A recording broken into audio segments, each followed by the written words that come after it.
안녕하십니까. 대한민국 수험생 여러분 반갑습니다. 수령역 대표 강사 퀸 양지영 선생입니다. 자, 이제 드디어 여러분 2012년도가 밝았습니다.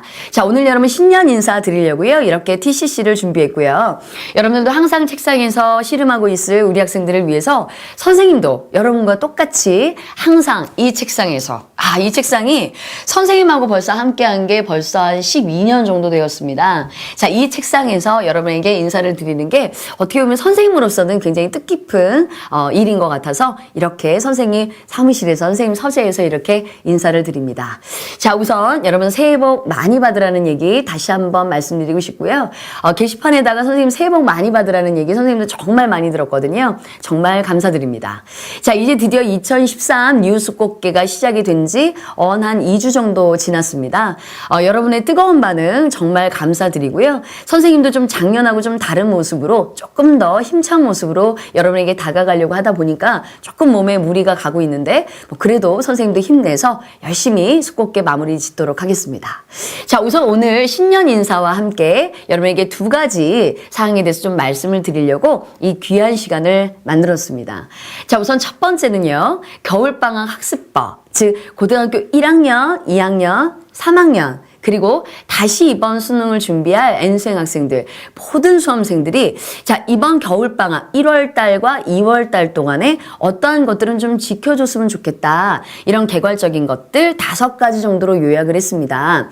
다다음 주에 1월 16일부터 19일까지 한 4일 동안 선생님이 TBS 상담받고 대학 가자라는 특집 방송에 선생님이 4일 동안 출연을 해서요. 1일차, 2일차, 3일차, 4일차 이렇게 좀 주제별로 선생님이 수령역 학습법에 대해서 말씀을 드릴 겁니다. 자, 그래서 고3 그리고 N수행 학생들은 꼭 방송 꼭 참고해서 공부하는 데 좀 도움이 되셨으면 좋겠고요.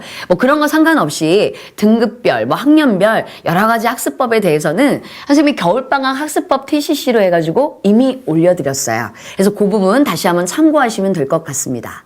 자, 그래서 오늘은 개괄적인 내용 한 5가지 정리로 좀 정리를 좀 선생님이 해봤고요. 그 다음에 마지막으로 오늘 신년 인사 드리면서 좀 약속을 좀 드리면서 어떻게 보면 이렇게 약속을 했으니까 선생님 스스로도 좀 지켜야 되겠다라는 것들이 있어서 오늘 5가지 5대 공약으로 해서 신년 인사 좀 마무리하도록 하겠습니다. 자, 우선 첫 번째 겨울방학 학습법, 우리 학생들이 1월달과 2월달 동안에 좀 이것들은 좀 지켰으면 좋겠다. 우선 첫 번째는요, 남은 방학 날짜를 좀 따지셔서 현실적으로 실천 가능한 공부량을 좀 계산해 봤으면 좋겠다. 그래서 하루 동안에 공부할 수 있는 양이 인강 듣고 또는 오프라인 수업 듣고 또는 학교 보충 수업 듣느라고 이 시간 저 시간 빠지고 나면 실질적으로 공부할 수 있는 시간이 얼마 없어요. 그래서 하루 동안에 내가 공부할 수 있는 시간이 어느 정도다. 또는 일주일 동안에는 어느 정도다. 그래서 그 시간 동안에 마스터할 수 있는 과목들이 뭐가 있는지 좀 실질적으로 좀 실천 가능한 공부량을 좀 계산해 볼 필요가 있겠고요. 그냥 막연하게 공부하는 것은 좀 아니에요. 아시겠죠? 그 다음에 두 번째는 내가 꼭 해야 될 과목의 단원. 그쵸? 단원을 선택을 해서 세부 계획을 세우고 학습 목표를 좀 달성하자. 자, 예를 들면 수학이라고 쳐봅시다. 지금 선생님 여기 뒤에 책장에 선생님이 실질적으로 사용하는 책장이에요. 그냥 이미테이션이 아닙니다.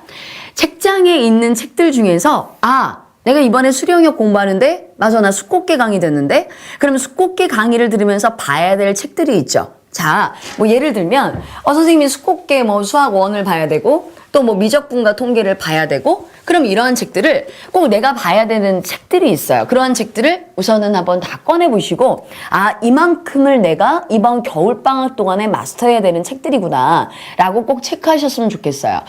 이 교재 말고 내가 시중에 파는 교재 중에 어떠한 교재를 또 본다. 그럼 그러한 것들은 겨울방학 동안에 봐야 될 것들 이렇게 한 섹션 여러분 딱 나눠가지고 겨울방학 동안에 봐야 될 책들만 한번 책장 정리해보는 건 어떨까 싶어요. 이해됐니?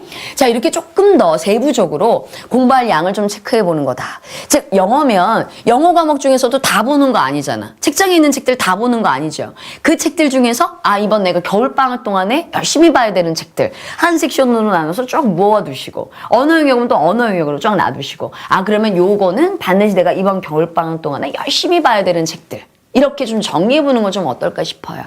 자, 그 다음에 세 번째는요. 정말 중요한 얘기인데 혼자 공부하는 시간을 반드시 확보하라. 인강 듣고 선생님 인강 많이 듣고 선생님 오프라인 수업 많이 들어주고 그러면 선생님은 좋아요. 알겠죠? 근데 그거 말고 여러분이 혼자서 공부하는 시간이 반드시 필요하세요. 선생님도 이 책상에서 진짜 여기 책상에 보면 이거는 막 커피 막 이런 거 막 놔둔 거 막 비싼 책상이거든? 근데 막 비싼 책상인데 막 여기다 막 뜨거운 거 놔두는 거야. 왜? 선생님 막 공부하다 커피를 많이 마셔야 되는 거야. 이러면서 여기가 나의 곧 전쟁터인 거죠. 여기서 싸우지 않으면 수업 시간에 그러한 퀄리티의 강의 제공할 수 없어요. 여러분들도 마찬가지예요. 인강 듣고 여러분들이 무슨 원숭이야? 선생님이 말하는 거 그대로 여러분 이거 갖고는 시험 때 점수 안 나와요. 반드시 내가 공부한 거다? 그러면 책상에 앉아서 이 공부한 것들을 반드시 다지는 시간이 필요해.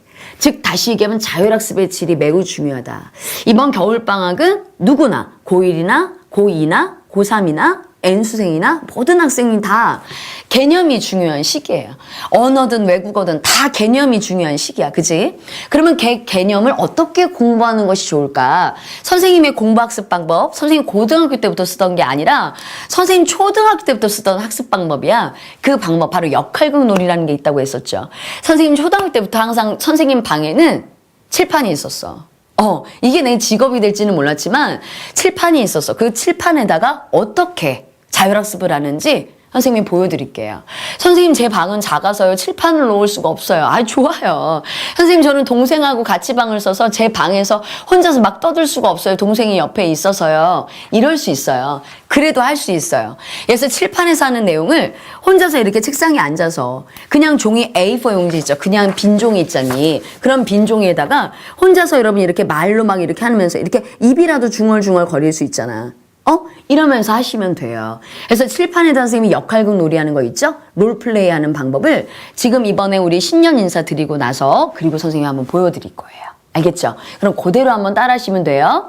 지금 이미 롤플레이로 선생님 저 개념학습 열심히 하고 있어요. 게시판에 글 올리면서 선생님한테 칭찬받으려고 하는 학생들인데 정말 너무너무 이쁩니다. 정말 잘하고 있는데 아직까지도 그게 뭔지 모르는 학생들 내가 전국에 있는 모든 수험생들한테 다 전파하고 말 거야. 내가 한번 보여드릴 테니까 그대로 따라 하시면 되겠습니다. 아시겠죠? 자, 그 다음에 이제 또 마지막 우리가 4번째 일주일 단위로 반드시 자기 반성의 시간을 갖자. 사실은 인간은 누구나가 다 잘못할 수 있어요. 그쵸? 안 그러면 인간이니? 기계지? 일주일 단위로 반드시 내가 공부한 것들을 정말 제대로 내가 길을 잘 가고 있는지, 내가 혹시나 또 나태해지진 않았는지, 초반에는 인강 이렇게나 많이 들어야지, 겨울방학 어떻게 보내야지, 막 줄줄이 계획 세웠다가 또는 수포로 이렇게 돌아가고 있는 건 아닌지, 일주일 단위로 반드시 자기 점검하는 시간이 있으셔야 돼요.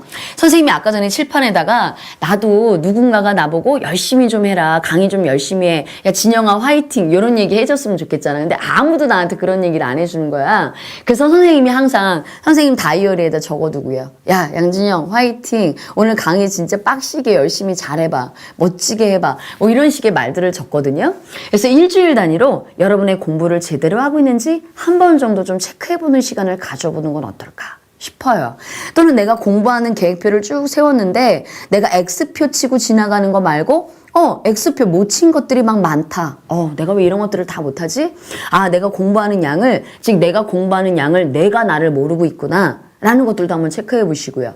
내가 공부하는 양이 요 정도구나. 그러면 다음에는 조금 수정해서 조금 줄여본다든지. 알겠죠? 이렇게 좀 점검하는 시간을 꼭 가지십시오. 자, 그 다음에 이제 마지막은요. 틈틈이 체력 관리를 해야 된다. 선생님도 공부하는 데 있어서 가장 중요한 것은 머리가 아니라 체력이라고 생각해요. 어떻게 여러분 이 책상에 오래 앉아 있겠어? 그치? 이성적으로는 너무너무 힘들 거야. 그치? 그러니까 당연히 체력이 받쳐줘야 책상에 앉아서 공부를 하죠. 그리고 의욕이 생기죠. 그러려면 이상한 음식들 많이 드시면 안 되고요. 그리고 공부하는 거 외에 내가 혹시 내 체력을 좀 소모하는 일들이 없나? 뭐 이런 것들도 좀 체크해 보실 필요 있겠고, 내가 공부하는데 체력이 좀 이것밖에 안 되네. 그럼 어떻게 하면 체력을 올릴 수 있을까? 내가 조금 운동을 할까? 내가 공부하는 시간 1시간이라도 빼서 좀 운동을 할까? 이러한 좀 체력 관리가 좀 필요합니다. 이러한 체력 관리를 하는 것은 여러분 성공하는 사람의 가장 첫 번째 요인 중에 하나입니다. 자신의 체력 관리를 철저하게 준비하는 거. 이게 만약에 끝까지 몸이 받쳐주지 못하면 여러분 수능 때 망하실 거예요. 그러니까 지금부터 자신의 체력, 어떨 때 몸의 컨디션이 가장 좋더라. 어떻게 몇 시에 잠을 자고 몇 시에 일어나니까 내가 몸이 가장 가뿐하더라. 이런 것들을 좀 체크하셨으면 좋겠습니다. 이게 우선 개괄적으로 우리 수험생들한테 말하고 싶었던 이야기고요. 오늘 여러분 신년